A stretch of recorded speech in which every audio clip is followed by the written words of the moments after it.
What's up, YouTube? Jeff back again today. Another very exciting Samsung video for you guys. Today, we're going to be talking about 6 things that the Galaxy S24 Ultra really needs in order to completely obliterate the iPhone 15 Pro Max. Now, as you guys know, I've been using the iPhone 15 Pro Max now for a couple weeks. It just launched. I made a few video comparisons on it to the S23 Ultra and also the Z Fold 5. And so I want to talk a little bit about the device and how I think the S24 Ultra is really going to go that extra mile and make people forget about the iPhone. Before we do get started, I want to thank my son Jonathan. We've got a cow and a tiger hanging out. He always gives some animals or some dinos to hang out. And of course, we always do appreciate that. Also, if you guys are going to be ordering a Galaxy S24 Ultra, we put on some mystery boxes for those who order every year. If you order S24, S24 Plus, S24 Ultra, and you're in the US, it's United States only, we send you a free case, a free cleaning kit, also a free desktop phone stand, some other accessories.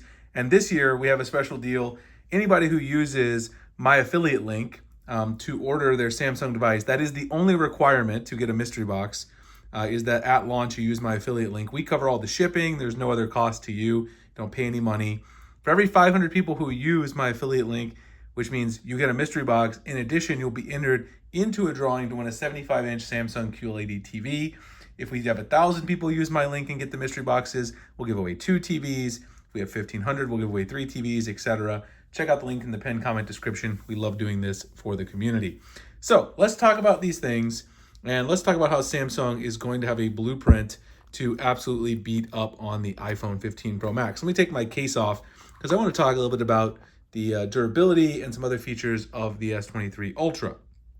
Now, one thing that Apple did, which we all know is one of the biggest things that they did when it comes to the iPhone 15 Pro Max, is the titanium frame. And I have to admit, if there's one thing I actually do like about the iPhone 15 Pro Max in terms of what they did in terms of changes, it is the titanium frame. It makes this phone a lot lighter, and it's substantially lighter than the iPhone 14 Pro Max, which was a very, very heavy phone. And the S23 Ultra is also a heavy phone. And when people carry around heavy phones, even though we like big phones, people don't like heavy phones. Having a phone that's super heavy doesn't really do a lot for you. Having a big screen obviously does a lot for you in terms of productivity, etc. But having a phone that's really heavy is not that great. The brushed aluminum sides also just look really nice, and they are matte. They can pick up oils from your fingers though, and Apple even commented on that, but they don't leave, fingerprints and smudges quite like the frame does on the S23 Ultra.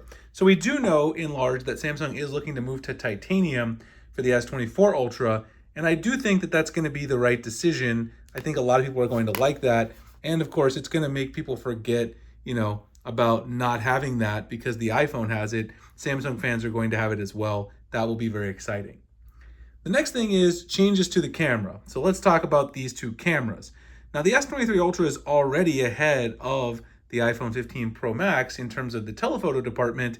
The new feature on the iPhone 15 Pro Max was the 5x periscope zoom, which Apple gave some crazy marketing term. I don't even know what they called it, but it is a periscope zoom that allows you to get optical quality at a higher zoom than just 2 or 3x. Now, Samsung has been rumored to get rid of the current 10x periscope zoom on the S23 Ultra, but those rumors are not finalized, and I would highly expect that if Samsung does get rid of it, they're going to make a higher resolution 5x zoom, or in my opinion, I bet they're going to go 10x or larger to one-up Apple in this department, and that would be fantastic. The other thing that I would really like to see Samsung concentrate on and do, and this is not, the end of the world because it doesn't really, destroy the experience, but inside the camera, when you take photos with your Galaxy phone, there is still a little bit of shutter lag when taking photos. They've decreased it over time, but it would be great if Samsung could optimize that a little bit better. There are options like Camera Assistant that let you tone it down a little bit, but it is something that I think they could improve on and we would like to see in the future. The next thing is the software efficiency. Now, I know we've talked about this quite a lot on the channel, and of course I am running One UI 6.0 beta on here, but one thing that the iPhone does do really well, and this is because Apple controls the chip because they make it and they also make the software, is it does do a great job of keeping apps in memory for a long time and also in addition to that, having incredibly smooth animations. Now you guys can see just from comparing the two, the iPhone animations are still smoother than the Samsung animations. There's no doubt about that, and that's coming from a Samsung fan. Samsung has improved them a lot during the One UI 6.0 beta, but I'm hoping in this last month of the beta testing, we see even more improvements and that we end up with something that's very, very close to iPhone-like in terms of the animations. Because again, it's just not quite the same level. The animations are fantastic on the iPhone.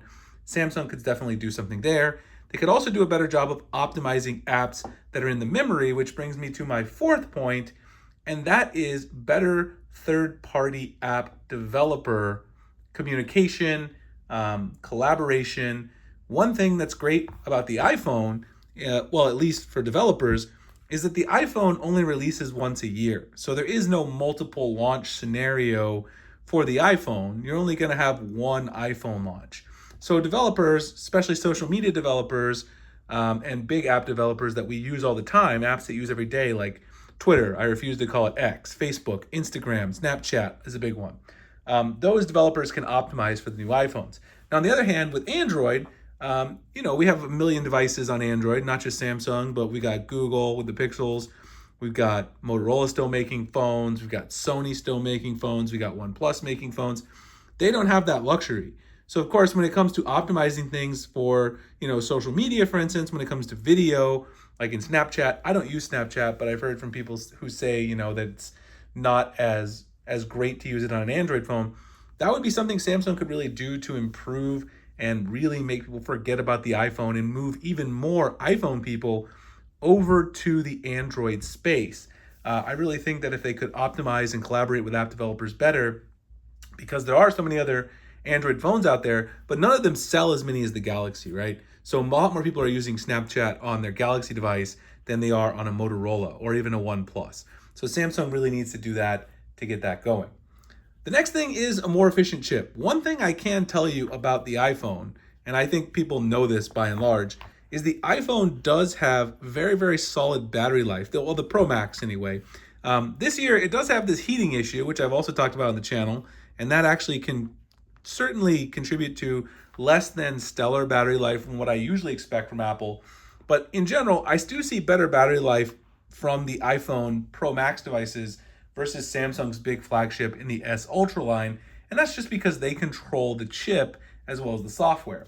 Now, the S24 Ultra is going to have the Qualcomm Snapdragon 8 Gen 3, which is expected to be quite a bit more efficient, and if Samsung could really eke every ounce of efficiency out of that chip in terms of software to optimize for even better battery life, I think that could also pull people there. There are some people hanging on to that battery life that could indeed, really make a big difference. The last thing was actually two things here. These are basically convenience type features that are keeping people on other platforms. And what I mean by that is, one thing Samsung could do is try to compete with Apple and to a lesser extent Google in the things they do really well. One thing that keeps people on iPhones, there's no doubt, is iMessage. And one way Samsung could compete is this app right here, which I use, which is Beeper. Beeper is absolutely fantastic. Beeper is one of my favorite applications that I use now because it keeps all of my chats in one place. And having all of your chats in one place is very convenient. And it also does iMessage on Android. If Samsung could somehow work to get a solution or partner with Beeper to promote the fact that this is available, it might get some people out of their blue bubble world and switch from iPhone to Samsung. On the other hand, with Google offers great things like, Magic Eraser, Call Screen. Samsung has tried to integrate some of those things, but they're still not as good as Google in terms of the AI-focused solutions. Bixby Text Call is way behind Google's Call Screen feature, so it'd really be nice to see them try to put more work into that, and I think that could also help them really kind of blow everybody else out of the water. So of course, the S24 Ultra is already going to be an amazing device. These are just the things that I think Samsung can do and will do to try to improve it. We definitely know we're getting titanium frame. We know we're going to get an optimized chip and optimized camera. Those were the things I mentioned that were the really big hardware things. I would love to see them improve the animations even more, work with third-party developers to optimize social media apps, and give us some more convenience features that would get people to move from Apple and Google over to the Galaxy side. Hope you guys enjoyed the video. If you did, like, comment, subscribe, hit the notification icon, future videos like this. Again, if you are on Team Galaxy, you're going to order a Galaxy S24 Ultra, check out the link in the pinned comment description to grab a mystery box from me. Free case, free cleaning kit, free other accessories. No cost to you. You're in the US. We ship those out for free at the launch period. All you have to do is use our affiliate link. The link will be below to sign up for that. Appreciate you guys checking it out, and I'll see you in the next one. Thanks a lot for watching.